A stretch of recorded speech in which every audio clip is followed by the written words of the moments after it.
Hi guys! Welcome back to my channel. So again, my name is Anna Celine, and right now I'm going to give you another tips and my experience in the subjects that I took on my third year stay in UST Graduate School, Master of Arts in Psychology, Industrial Cluster. To know more, just keep on watching.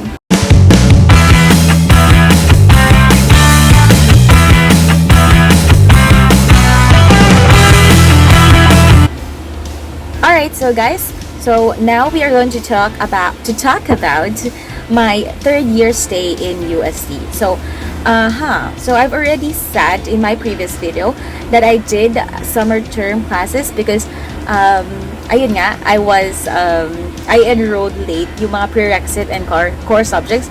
So that's why I keep on emphasizing the importance that you should prioritize taking it first. So right now, I'm going to talk about my third year stay in UST, Master of Arts in Psychology, Industrial Cluster.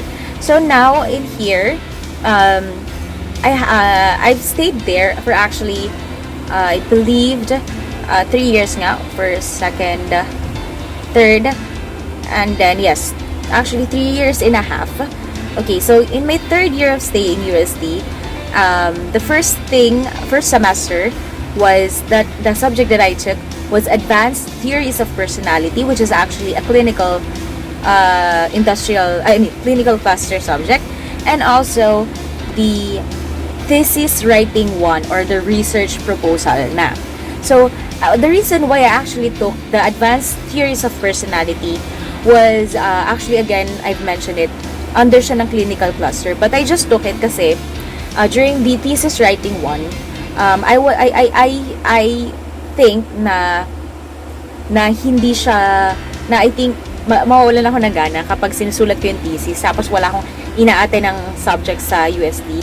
So I feel like I'm just gonna be bummed sa bahay.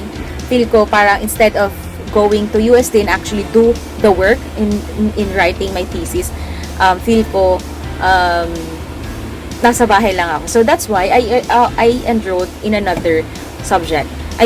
For another subject. That's why I took Advanced Theories of Personality. Okay, so under clinical cluster. So like what I've said in my previous vlog, na during the clinical cluster, actually exciting siya because my classmates were a bit younger than me, of course, and more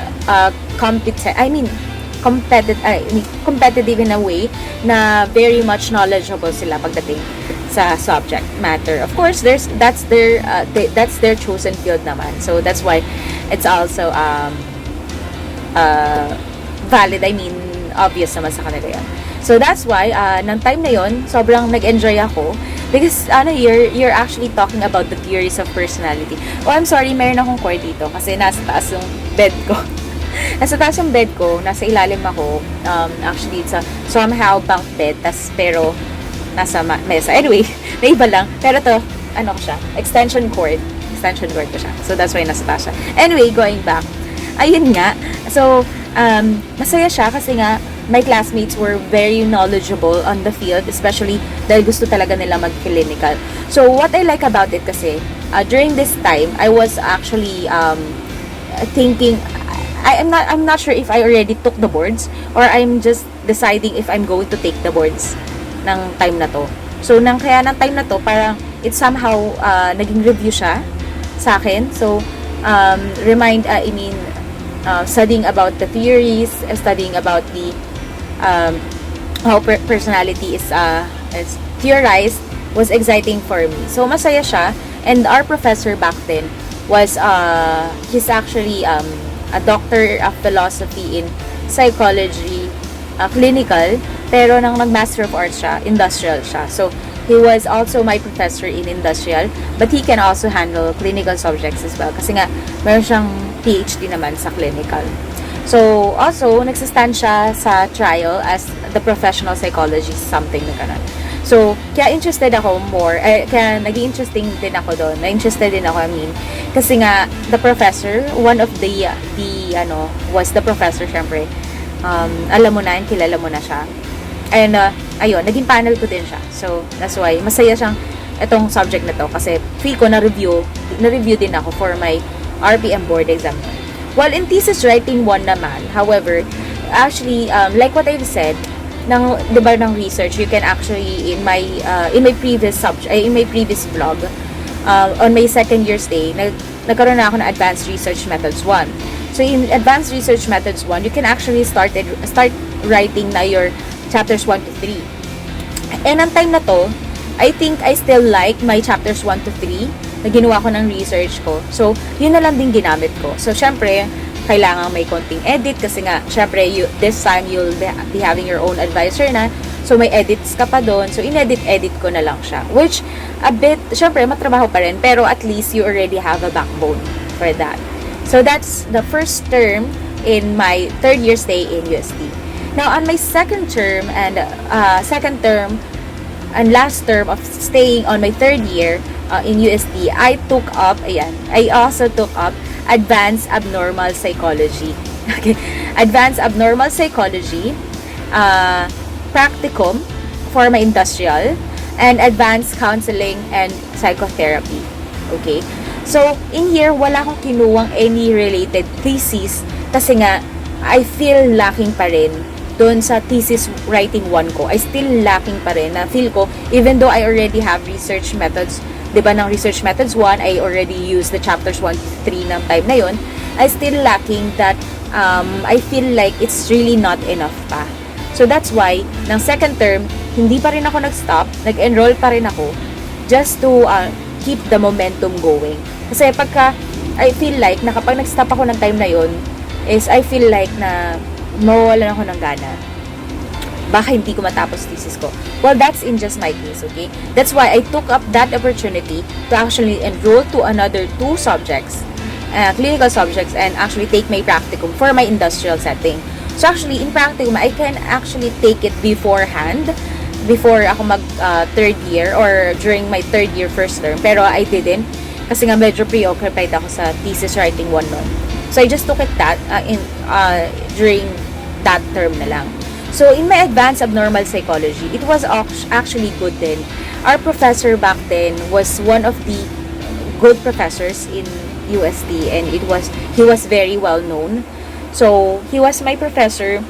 Exciting kasi ang ginawa namin nun is we had parts to report, and we also have to, actually ako kasi kapag nag-report ako, I actually give examples based on movies. So, nang time na yon, nag-give ako an example. I really love watching movies kasi, especially if it's psychological, and I also like to watch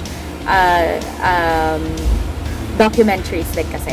So, now back then, when I was reporting with my with my topic in that subject is that binigyan ko ng kulay, by giving examples in documentaries and in movies.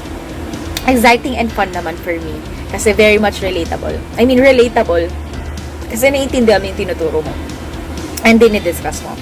So, that's in Advanced Abnormal Psychology. And in my practicum, kasi sa aming industrial, I already have almost 5 years experience in working as an HR ng time na yun. Pero I wanted to work in a different setting naman. So, that's why I applied as an HR in a school near our place para hindi na ako mag-travel. So, it was good and exhausting kasi syempre, sanay ka na nag-work ka, na may bayad. So, pero ng time na yun, you will not have money for by working doon. Syempre, doon, medyo nahihirapan ako sa pag-adjust kasi nga, sanay ako syempre na nag-work ng merong bayad. Mukhang pera, hindi, joke lang. Actually, if you're in my age ng time na yun, I've been working for 5 years na, and I used to work where there's a salary coming in. Pero that time na yun, syempre, you're a student, you needed to work, you need to have an experience outside of what you already have or your experiences. So, ayun, I enrolled myself and do my practicum.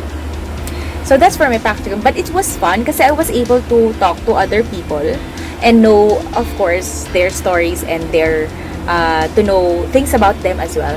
And of course, build connections with other people. Ayun. So, that was in my practicum. And then, for my advanced, and for the last subject that I took, for my second term in UST was advanced counseling and psychotherapy. So in here, it was actually good. I think our professor was actually well known, pati sa Psychological Association of the Philippines. He was really good. Actually, in here, you're going to be given a set of topics which you will be discussing in front of the class.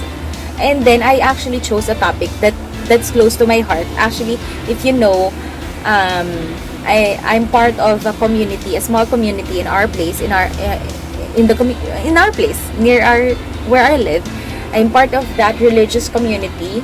I'm actually a worship leader there. So I chose a topic that's near in my heart. Wow.